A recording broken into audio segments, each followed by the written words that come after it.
Vos émissions préférées, elles sont toutes sur Radio Grand Lac.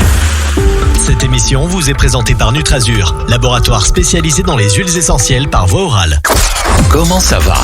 Doc Bruno parle de votre santé sur Radio Grand Lac. Bonjour à tous les auditeurs sur Radio Grand Lac. Alors aujourd'hui, je vais parler de troubles cognitifs et de la mémoire. Un sujet plutôt important qui préoccupe bon nombre d'entre vous. Alors on va d'abord parler un petit peu de ce que c'est que la mémoire et que la santé cognitive. Parce que il y a peu de choses de faites, mais quand même, on peut trouver des études, il y a des choses qui se font. Alors la mémoire et la cognition, ça va désigner la façon dont vous apprenez. La mémoire, c'est pas uniquement se souvenir ce qu'on doit faire demain ou ce qu'on a fait hier, c'est aussi la manière de comprendre, la manière de mémoriser les choses. Et il est vrai que nous ne sommes pas tous égaux dans la manière de mémoriser. Certains sont plutôt visuels, d'autres sont plutôt auditifs. Et ça, il faut trouver à chacun sa manière de fonctionner. Alors, en vieillissant, le cerveau change. C'est inévitable, hein. On n'a pas encore trouvé la pilule magique pour stopper le vieillissement de l'être humain. Et heureusement, puisqu'imaginez si nous étions tous physiquement immortels, ça serait le beau bazar sur cette planète. Alors avec l'âge, le cerveau, comme je disais, change et certaines choses deviennent plus difficiles, comme se concentrer, se souvenir. D'autres fonctions cérébrales deviennent plus faciles, notamment liées à l'expérience, mais ça va pas être lié à la mémoire directe. L'expérience va faire que dans une situation donnée, surtout si on l'a vécu précédemment, eh bien, l'expérience nous permettra de mieux analyser et d'interpréter la situation. Mais ça sera passé précédemment par des phases d'apprentissage. Les problèmes de mémoire et de cognition peuvent être influencés par des facteurs.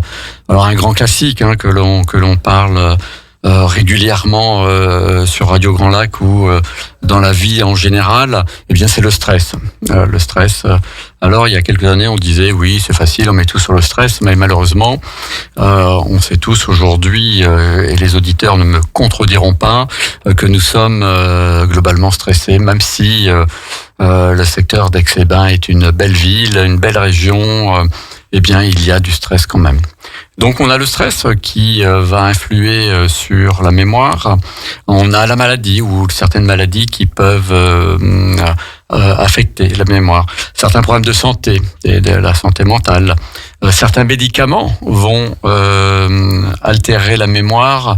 Alors, pas forcément d'une manière définitive selon les médicaments. Je pense notamment aux anxiolytiques de la famille des benzodiazépines, les somnifères, qui peuvent avoir une incidence à court terme et malheureusement aussi à plus long terme. J'en reparlerai tout à l'heure sur des études qui ont démontré depuis quelques années, ces études datent d'il y a quelques années, où ont démontré que certains somnifères peuvent avoir une incidence sur les troubles cognitifs et voire la maladie d'Alzheimer.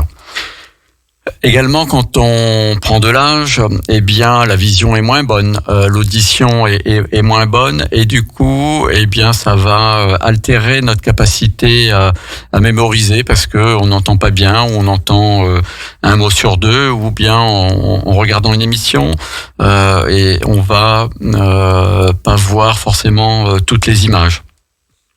Et puis, il faut différencier. Quelquefois, on mélange un petit peu la démence sénile avec Alzheimer. Ce sont deux pathologies à la symptomatologie quasiment identique, mais l'étiologie est pas du tout la même. Alors la mémoire, c'est fondamental, c'est un aspect crucial de la santé cognitive. La mémoire, l'apprentissage va intervenir directement sur la mémoire. La mémoire va nous aider aussi dans nos prises de décision, puisque on sait que les expériences passées, telle décision a amené telle conséquence. Donc, en faisant appel à notre mémoire dans une situation donnée identique, eh bien, on sait ce qui va théoriquement, on sait ce qui va en résulter, et donc on évite de reproduire les mêmes erreurs, ou tout au moins de prendre les mêmes décisions. Donc, cet aspect est vraiment important. Et l'apprentissage, dès le plus jeune enfant, va permettre d'entretenir, de nourrir cette santé cognitive. La santé cognitive, quand on parle de cognition, on parle de mémoire, c'est-à-dire la capacité à traiter les informations, à les stocker, et puis surtout à s'en rappeler ou avoir accès à l'information. C'est un peu, je prendrais l'image de l'ordinateur et du disque dur. Eh bien, vous créez un dossier sur votre bureau, donc ne montez pas sur la table. Dans ce dossier, vous allez y mettre des informations. Sur votre ordinateur, vous allez y stocker un PDF, par exemple. Eh bien, la mémoire, c'est la même chose. Vous allez stocker dans votre disque dur, qui est le cerveau, dans des zones bien précises, vous allez stocker l'information dans ce dossier. Alors, ça se stocke pas comme ça. Mais après, par exemple, quand vous avez besoin sur votre ordinateur, vous dites tiens, j'ai mis un papier dans tel dossier sur mon bureau. 3 clics et puis j'ai accès. La mémoire, c'est la même chose. On sait que l'information est quelque part dans le cerveau et qu'il faut aller la chercher. C'est ce cheminement qu'il va falloir faire pour retrouver l'information que l'on cherche. Donc, vous voyez que la mémoire joue un rôle central dans les processus cognitifs. Alors, les troubles de la mémoire, comme la maladie d'Alzheimer ou la démence, sont souvent des indicateurs précoces du déclin cognitif. Le maintien de la santé cognitive implique d'abord la mémoire, mais pas aussi. Ça va aussi impliquer l'attention. La résolution de problèmes et puis d'autres fonctions cognitives qui sont toutes interdépendantes et essentielles au bien-être mental. On sait que par rapport à l'attention, nous ne pourrons pas rester concentrés ou attentifs toute une journée. Il faut des temps de pause. Des études ont démontré que globalement, après 20 minutes d'attention, c'est pas la peine de continuer à faire vouloir rentrer des informations, puisque on décroche et que l'attention n'est plus là. Alors c'est quelque chose qui est intéressant et qui serait intéressant à prendre en compte au niveau scolaire. Parce qu'en France, il est vrai qu'on est assez spécialiste de mettre les enfants assis sur une chaise pendant 1 heure, 1 heure et demie, et on leur demande d'être hyper attentifs, et ça du matin au soir. Et c'est pas forcément comme ça que fonctionne le mieux la mémoire. Alors c'est vrai qu'on a des personnes, on n'est pas tous égaux sur la mémoire. Alors en d'autres temps ou en d'autres termes, on pourrait parler de potentiel intellectuel. Mais la concentration, malgré les différences de naissance, sont importantes. Dans les troubles de la mémoire, des études ont également démontré qu'actuellement, depuis quelques années, 2-3 décennies, l'âge moyen arrive de plus en plus tôt dans les troubles cognitifs. Il y a quelques dizaines d'années, on disait que les troubles de la mémoire, la sénilité, la maladie d'Alzheimer intervenaient plutôt vers 70 ans. Et puis aujourd'hui, on se rend compte que on a des personnes de plus en plus précocement atteintes de troubles cognitifs. Et ça, c'est quelque chose qui interroge beaucoup les chercheurs pour savoir pourquoi on a ces troubles cognitifs. Alors dans la population, la prévalence elle est liée, la prévalence du déclin cognitif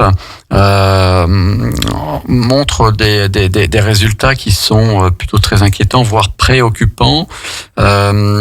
une des études qui a été réalisée auprès d'une population américaine spécifique à Indianapolis a démontré que les troubles cognitifs chez les personnes vivant dans cette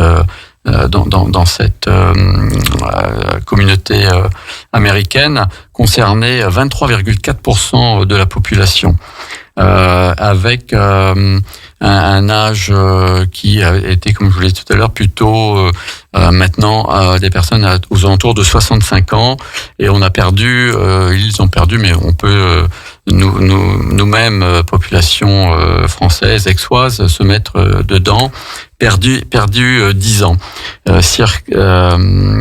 Actuellement, 27% de la population dans cette étude ont 65 ans.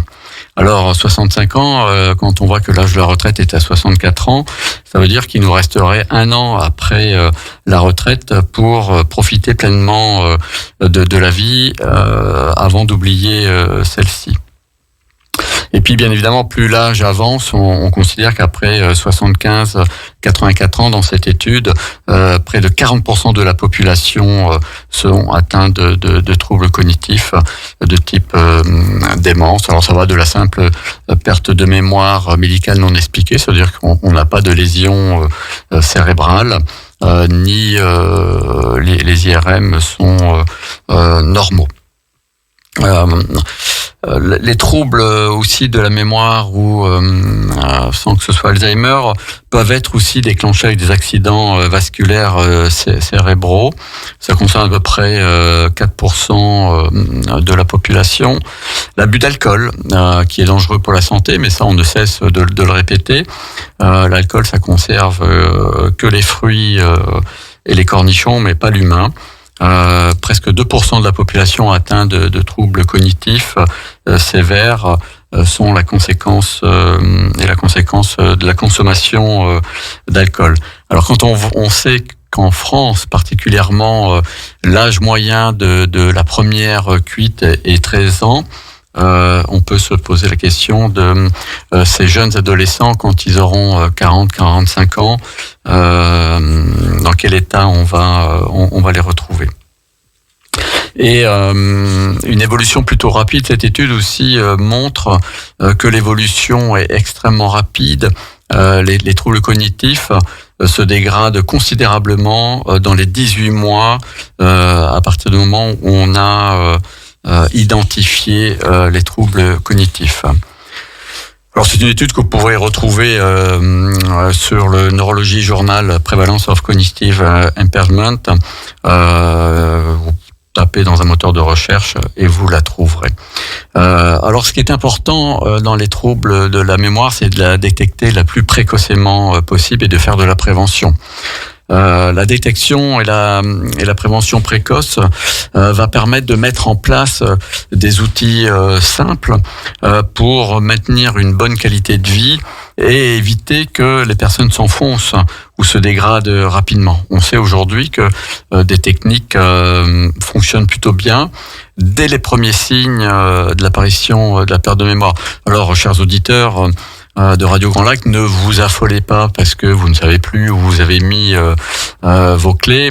Il est tout à fait normal quelquefois de plus savoir où on a posé ses clés de voiture, de plus savoir où on va faire les commissions et puis on a oublié un ingrédient qu'on devait acheter. Voilà, ça c'est tout à fait normal, ça relève de l'attention, ça peut être de la fatigue.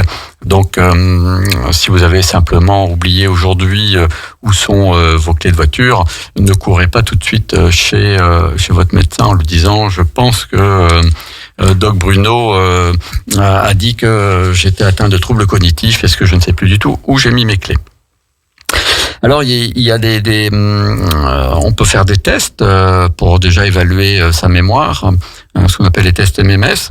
Les médecins neurologues ou psychiatres peuvent vous faire passer ces tests si vraiment vous avez des doutes ou si dans votre entourage vous avez des doutes avec vos aînés et qu'il peut être bon de faire un dépistage. Surtout d'autant qu'on sait que une action précoce peut améliorer l'efficacité des traitements. Alors les traitements actuellement que nous avons, les molécules que nous avons pour la maladie d'Alzheimer, on sait qu'elles fonctionnent pas bien, mais il y a d'autres possibilités aussi, et des études qui ont été liées, qui sont liées, notamment des études. Vous avez en France 7 unités cognitivo-comportementales, des UCC liées à les mémoires, où des expérimentations ont lieu sur des techniques non médicamenteuses dans différentes villes, dans différents CHU ou rattachés à des CHU. Et par exemple, dans mon domaine de compétences, à Lille, plus précisément à l'UCC de Los, ils sont testés des huiles essentielles, par exemple, avec des résultats qui sont plutôt prometteurs.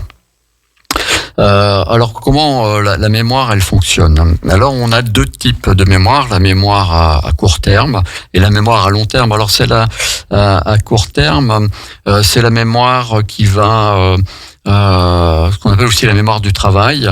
Elle conserve les informations temporairement. Certains étudiants, et j'en connais quelques-uns, s'en servent parce que leur mémoire à court terme fonctionne très bien, et juste avant une évaluation, un contrôle, lisent leur cours 3-4 fois et comptent sur cette mémoire à court terme pour passer l'examen. Et généralement, ça fonctionne bien. Ça fonctionne bien, sauf que quelques heures, quelques jours après, eh bien, ce qu'ils avaient retenu sur ce disque dur temporaire, eh bien, va s'effacer et va disparaître. Et quand c'est le moment de passer l'examen final, eh bien, c'est le troublant. Et cette mémoire à court terme, elle ne peut qu'emmagasiner environ 7 éléments différents au-delà. Vous voyez que la capacité, elle n'est pas de 1 téra. Donc, eh bien, régulièrement, notre cerveau, il fait du tri, il élimine, ben voilà, on n'a plus besoin. Donc ça, c'est vraiment des tâches. Par un exemple très concret, la mémoire à court terme, elle va vous permettre de retenir un numéro de téléphone, juste le temps de composer le numéro. Une fois que vous avez raccroché, eh bien, le numéro, vous ne vous en souvenez absolument plus. Alors que la mémoire à long terme, elle stocke les informations sur des périodes prolongées, de quelques heures à toute une vie. Après, on a une espèce de sélection qui fait que si on a un attachement pour un sujet ou pour une autre, on va plus facilement stocker l'information. Et là, la capacité de stockage, elle est, j'ai envie de dire, quasiment illimitée, hein, parce qu'on n'utilise pas la totalité de notre cerveau, de nos neurones. Donc, du coup, on a une capacité qui est importante. Alors cette mémoire à long terme, elle implique deux choses, 2 types. La mémoire explicite, qui est un rappel conscient des faits, des événements, de ce qu'on a pu vivre. Et puis la mémoire implicite, elle est tout à fait inconsciente. Ça va être la mémoire pour faire des choses, l'habileté motrice, les habitudes. C'est-à-dire que quand vous mettez votre lave-vaisselle en route, eh bien vous réfléchissez pas pendant 3/4 d'heure pour savoir sur quel bouton appuyer. Voilà, ça c'est de la mémoire implicite, où les informations reviennent régulièrement. C'est la répétition. Et cette mémoire implicite, elle peut être renforcée par des éléments extérieurs, comme les émotions. Dans une situation donnée aussi où on a vécu une émotion, eh bien, dans la même situation ou dans la même émotion, ça va nous y ramener. Des odeurs. On a tous l'odeur de grand-maman qui cuisiner des biscuits, qui mettait de la lavande sous l'oreiller pour bien dormir. Donc inévitablement, quand vous allez sentir ce biscuit ou cette lavande, ça va vous rappeler des souvenirs avec grand-maman. Alors, avant de faire la pause musicale, je vais vous parler de quelques facteurs et on développera après, des facteurs qui affectent la mémoire et la fonction cognitive. Eh bien, l'âge, le déclin cognitif est plus fréquent avec l'âge. notamment la vitesse de traitement des informations réduit avec l'âge. Qu'est-ce qui va altérer aussi les troubles cognitifs? Le sommeil, mauvaise qualité de sommeil, un repos insuffisant va altérer. La nutrition, que ton aliment soit ton médicament. Hippocrate nous disait ça pour traiter les patients. L'activité physique, la sédentarité est très mauvaise pour la mémoire. Alors je reviens sur mon stress parce que le stress c'est vraiment quelque chose d'important, pas que pour la mémoire mais pour la santé en général. La génétique aussi, même si aujourd'hui on n'a pas de gènes identifiés formellement sur la maladie d'Alzheimer ou la démence. La stimulation mentale, c'est-à-dire que moins vous stimulez votre cerveau, moins vous aurez, plus vous aurez une mémoire déficiente. Ce qui ne veut pas dire que les gens qui ont une activité intellectuelle proche de zéro ou pas seront plus affectés, parce que les études, et on le constate dans les études, que même des personnes avec un haut bagage intellectuels ne sont pas épargnés par les troubles cognitifs et particulièrement la maladie d'Alzheimer. Et puis un autre facteur, et le dernier, ce sont les interactions sociales. Il est important d'avoir des interactions sociales pour justement stimuler et faire travailler la mémoire. Voilà. Écoutez, chers auditeurs de Radio Grand Lac, je vous propose que l'on fasse une pause musicale et on se retrouve après pour parler de la mémoire, du vieillissement versus le déclin cognitif. Comment ça va? Doc Bruno parle de votre santé sur Radio Grand Lac. Eh bien, chers auditeurs, bon retour sur Radio Grand Lac et nous allons continuer à parler de la mémoire et du déclin cognitif. Alors tout à l'heure, avant de passer cette magnifique musique zen, restons zen, qui ma foi va très bien dans le fait de la gestion du stress, ce que je disais. Alors le vieillissement, il est normal, je l'ai dit déjà tout à l'heure. Et puis, ce vieillissement, il est vrai que il implique des changements progressifs. Dans la mémoire, mais pas que. On a un ralentissement en général. Alors un ralentissement de la mémoire, de l'intégration des informations, de la capacité à les retrouver. Ralentissement dans la mobilité, ralentissement dans tout un tas de choses, et ça c'est normal. On peut pas empêcher le vieillissement. Alors que le déclin cognitif, en revanche, lui, il est beaucoup plus prononcé et il va impliquer des difficultés de mémoire, de prise de décision, d'activité quotidienne. Alors il peut être ça peut être de simples troubles cognitifs légers jusqu'à la démence. Ce qui est important, c'est d'évaluer ce déclin.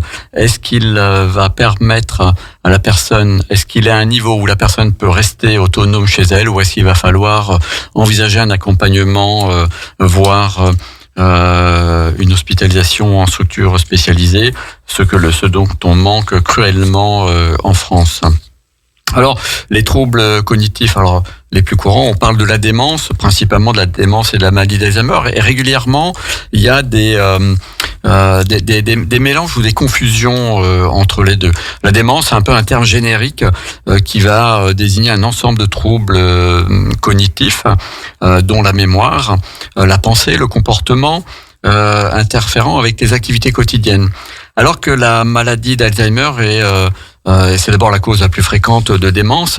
Elle est caractérisée par une perte de mémoire, une confusion, des changements de comportement. Vous pouviez des personnes qui avant d'être diagnostiquées Alzheimer étaient de douces personnes et qui, avec la maladie d'Alzheimer, deviennent agressives, désinhibées.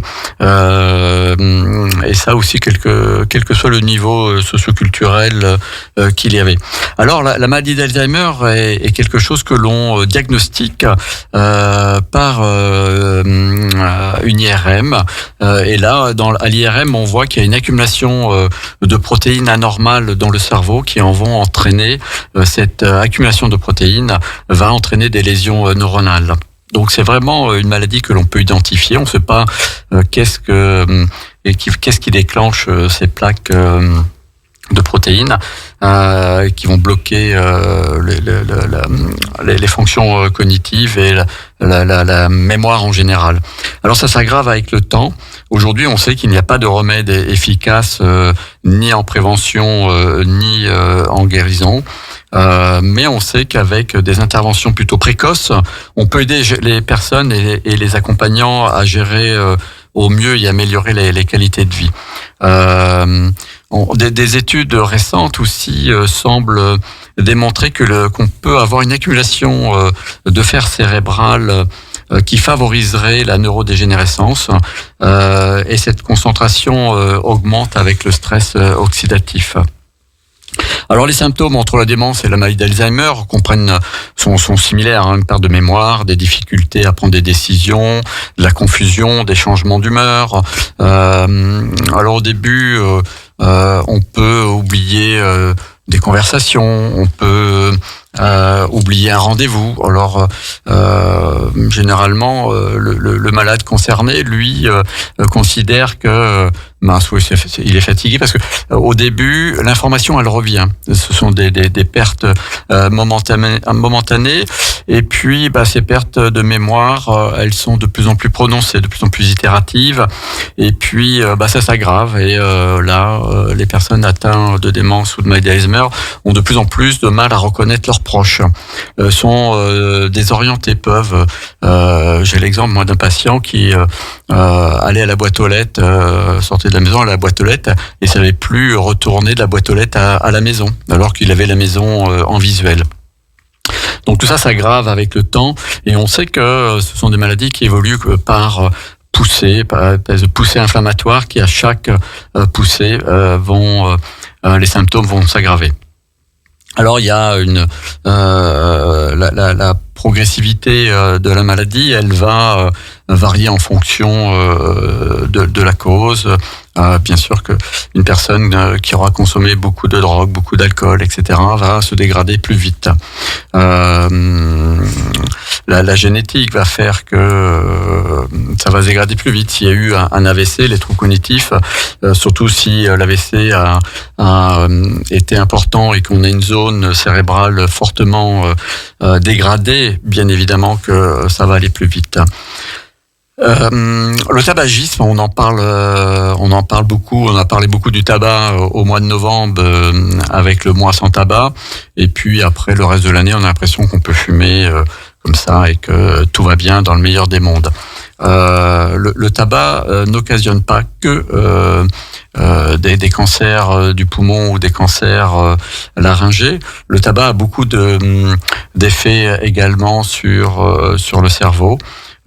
Simplement parce que dans le tabac, dans vos cigarettes, il y a pas moins de 500 substances toxiques qui vont potentiellement affecter le cerveau.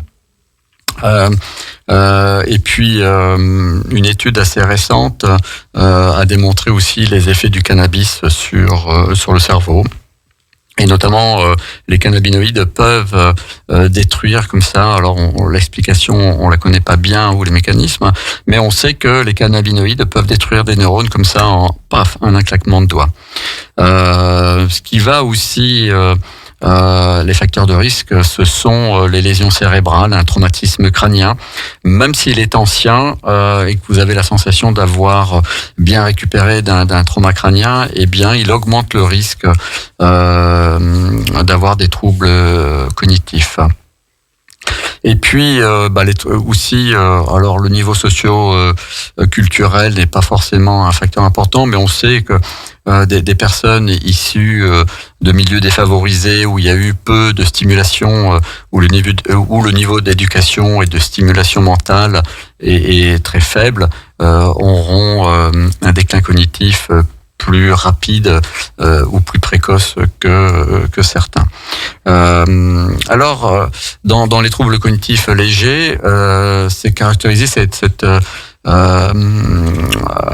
troubles légers, c'est vraiment des pertes de mémoire qui sont pas forcément liées à l'âge, mais comme je disais tout à l'heure, tous les facteurs de risque, et on va malheureusement classer ces troubles légers cognitifs, les TSCL, avec plutôt une démence sénile. Alors, ça concerne malheureusement toutes les personnes, toutes sexes confondus, et le diagnostic, il est plus il est précocement posé, et plus on va pouvoir y travailler sur les troubles de la mémoire. Parce que, par exemple, on a des conditions qui vont affecter la mémoire, comme par exemple la dépression, certaines carences en vitamines. Alors la dépression va affecter la mémoire, puisque la personne, quand elle est dans l'état dépressif, est plutôt renfermée sur elle-même, tourne en rond des pensées négatives, et notamment les ou la pensée qui a fait que la personne est en dépression, ou les personnes en burn-out. Peut-être nous en parlerons lors d'une autre émission, mais le burn-out, qui est cet épuisement professionnel, fait que la mémoire, elle déraille un petit peu.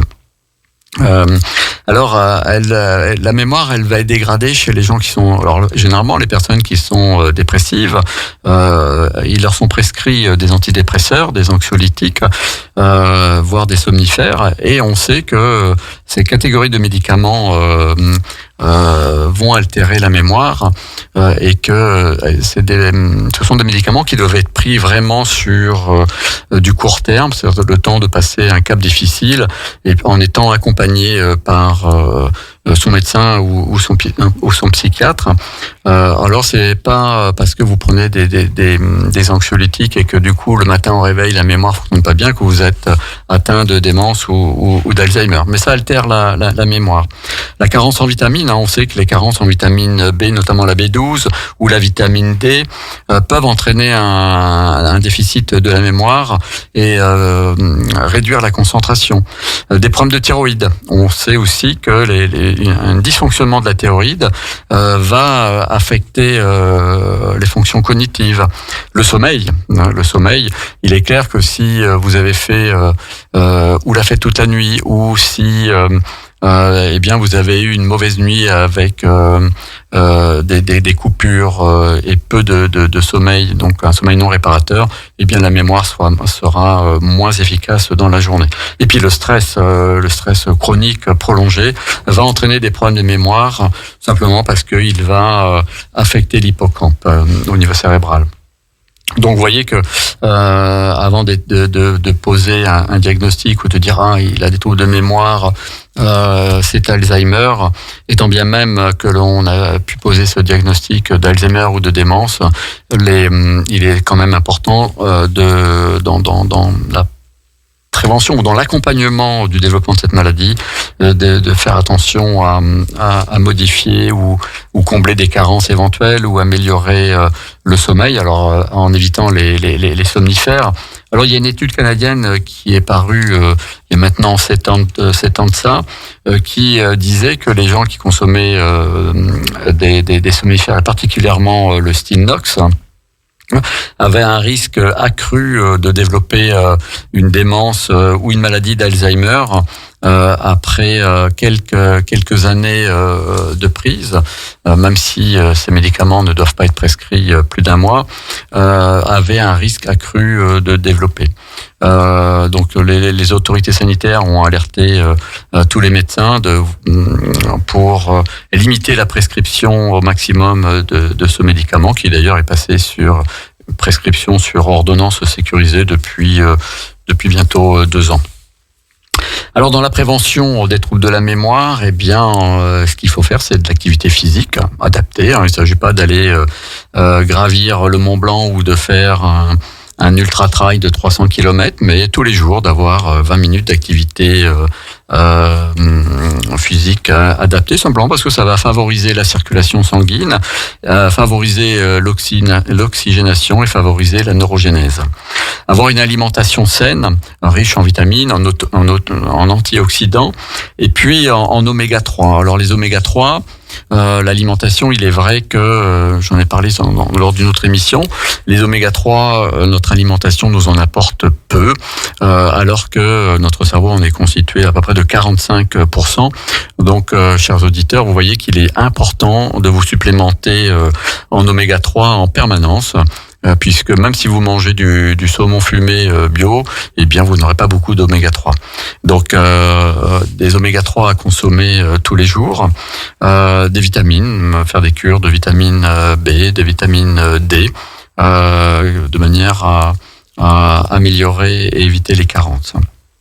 Et puis, il faut stimuler le mental, stimuler la mémoire en participant à des activités intellectuelles, participer à des conférences, participer à écouter des émissions comme les émissions sur Radio Grand Lac, où il y a régulièrement des choses intéressantes à apprendre. Et cette stimulation mentale, elle va permettre de stimuler tous les circuits de la concentration, de la mémoire, et puis favoriser ou limiter le déclin. Et puis rester socialement actif, parce que quand on est enfermé chez soi et qu'on parle à personne pendant des jours et des jours, et qu'on se laisse abrutir uniquement par les mauvaises nouvelles de la télé, eh bien la mémoire elle va baisser. Alors pour les adeptes des mots fléchés, c'est pas forcément ce bien d'en faire, c'est pas forcément ce qui va stimuler le plus la mémoire, parce que généralement, surtout si vous prenez toujours les mêmes éditions avec des grilles différentes, ce sont souvent les mêmes définitions, et du coup c'est la mémoire un peu automatique qui fait, la mémoire réflexe qui va faire que vous allez mettre le mot, mais vous n'allez pas forcément vous creuser les méninges. Donc dormez bien, on se couche tôt, il y a tout un tas de règles de sommeil à faire, comme éviter les écrans, éviter les excitants le soir, éviter de manger, de faire un repas pentagruélique le soir, et puis de gérer le stress, soit en faisant des techniques qui marchent bien et qui sont expérimentées dans les UCC sur les Alzheimer, c'est la méditation pleine conscience. Quelque chose qui améliore dans les troubles cognitifs.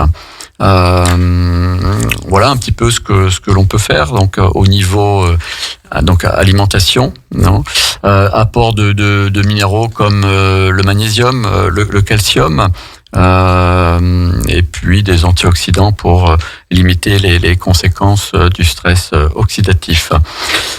Les oméga 3 auront un rôle aussi important, parce que je vous disais tout à l'heure que les troubles cognitifs, et notamment la maladie d'Alzheimer ou la démence, on sait qu'elle évolue par poussée inflammatoire, et on sait que les oméga 3, naturellement, quand ils sont de bonne qualité et bien équilibrés en EPA et en DHA, vont avoir un rôle anti-inflammatoire qui est reconnu par la science. Et donc c'est vraiment quelque chose d'important d'en prendre dès le plus jeune âge, et d'en prendre tous les jours. Régulièrement, on a chez Nutrazur des gens qui nous disent même des sujets plutôt jeunes, nous dire quand j'arrête les oméga 3, je sens une différence. Donc voilà, ça c'est important par rapport à ce côté anti-inflammatoire, et puis de nourrir, pour ceux qui se souviennent bien de leur cours de biologie cellulaire vu au collège, eh bien une cellule c'est quoi? C'est une double membrane lipidique, et donc c'est du bon gras qu'il faut manger, même s'il faut un peu de graisse saturée. On va éviter complètement les graisses saturées, on va éviter de manger trop de friture, des choses qui vont faire que les acides gras sont des acides gras trans, et qui sont eux toxiques pour la santé. Donc l'exercice physique, ce que je disais. Alors l'exercice physique, je vous disais tout à l'heure qu'il va favoriser également la libération de ce qu'on appelle le facteur neurotrophique, qui favorise la santé du cerveau. De plus, cette activité physique, elle a aussi un autre bénéfice, c'est qu'elle va réduire le stress. Si vous êtes stressé et que vous allez faire du vélo, ou même du vélo d'appartement, ou si vous allez courir, eh bien vous allez voir que par l'activité physique favorisant la sécrétion de neurotransmetteurs ou d'endorphines, fait que eh bien on se sent plus apaisé après. Et si le stress est réduit, eh bien l'humeur et de meilleure qualité. Le sommeil sera également de meilleure qualité. Alors, il y a dans la simulation, je vous disais que les mots fléchés étaient peut-être pas forcément la meilleure la meilleure chose, mais il faut en faire. Il faut lire. Alors, la lecture est importante. Il est vrai que je vois de plus en plus se développer des applications de livres parlés, c'est-à-dire qu'il n'y a plus besoin de faire l'effort de lire. Alors bon, ça va au moins stimuler l'attention, mais la lecture est importante. D'apprendre des nouvelles choses. Je sais que moi, par exemple, dans ma famille, j'ai une tante qui, elle, à la retraite, va à l'université elle apprend actuellement des langues, 3 langues différentes, dont le russe, le latin, le grec, et ça lui permet de rester active. Vous pouvez faire des puzzles. Alors le puzzle, va stimuler la concentration et la mémoire. Donc de pas oublier de sortir, de pas rester enfermé chez soi. Alors dans les traitements pour traiter les troubles de la mémoire comme la maladie d'Alzheimer, on a certains médicaments, notamment les inhibiteurs de la cholinésterase, mais qui sont pas forcément très efficaces actuellement. Ces médicaments ont comme objectif, entre autres, de réguler le glutamate et de stimuler l'acétylcholine, la sécrétion d'acétylcholine. Bon, il semblerait quand même que ce soit pas efficace. Il est aussi peut être intéressant de consulter un thérapeute en thérapie cognitive, notamment des thérapies cognitivo-comportementales qui peuvent aider à gérer le stress. Le changement de style de vie.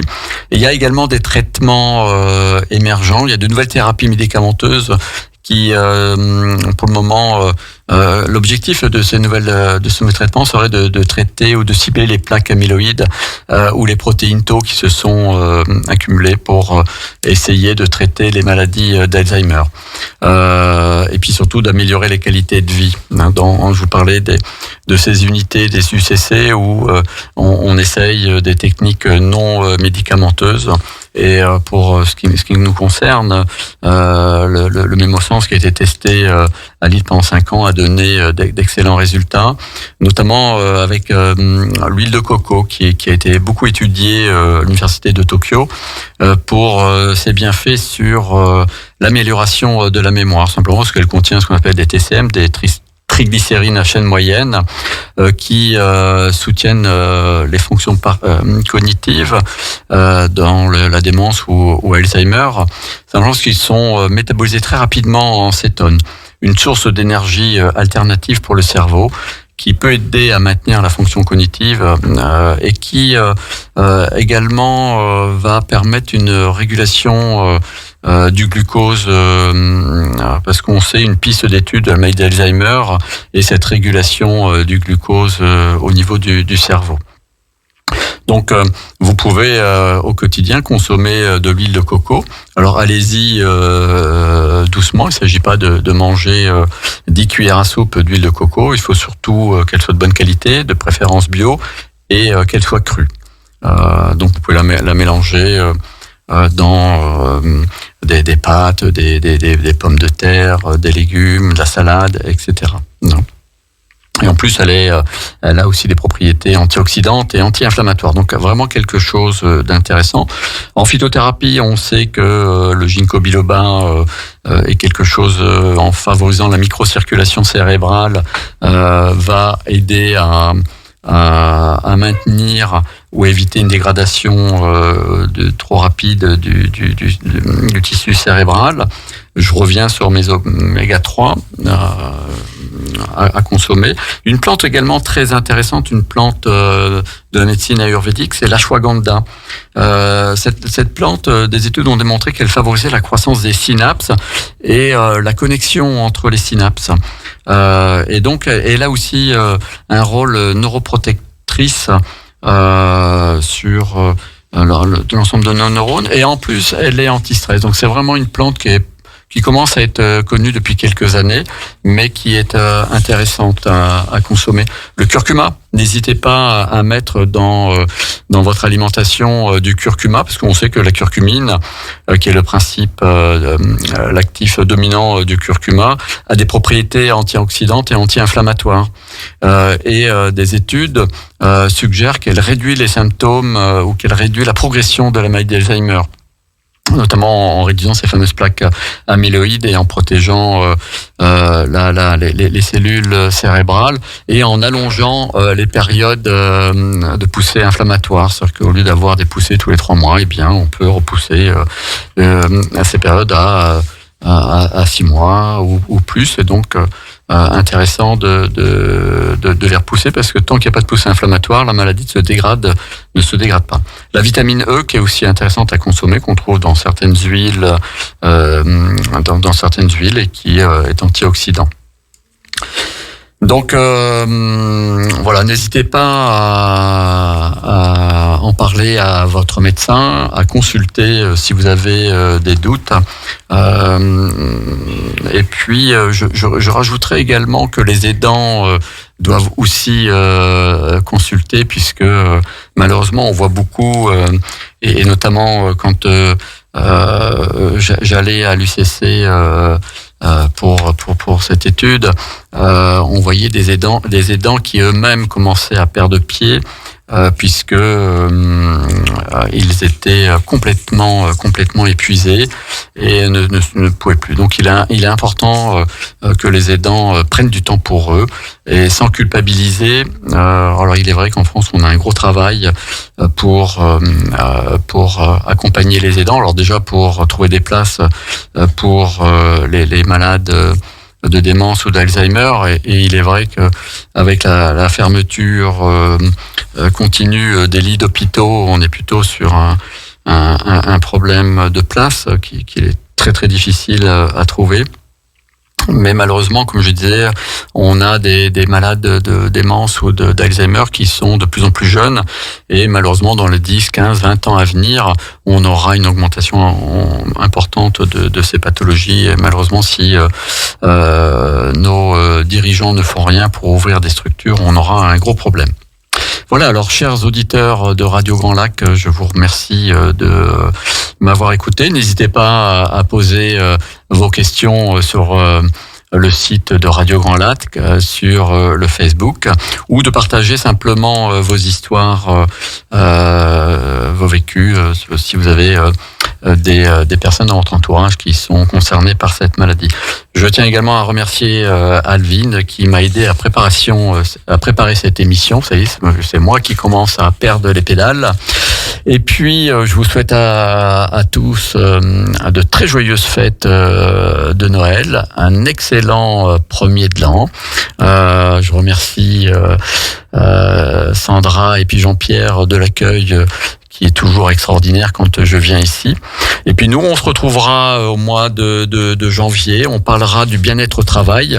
Et là, je serai accompagné de Daniel Françoise, qui est enseignant-chercheur à l'IAE de l'Université Savoie-Mont-Blanc à Annecy, qui est un grand spécialiste du bien-être au travail, du burn-out et de tout un tas de choses que l'on évoquera ensemble.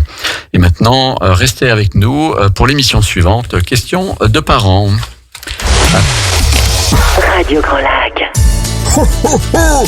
Joyeux Noël à l'écoute de Radio Grand Lac, le grand bain de la vie locale.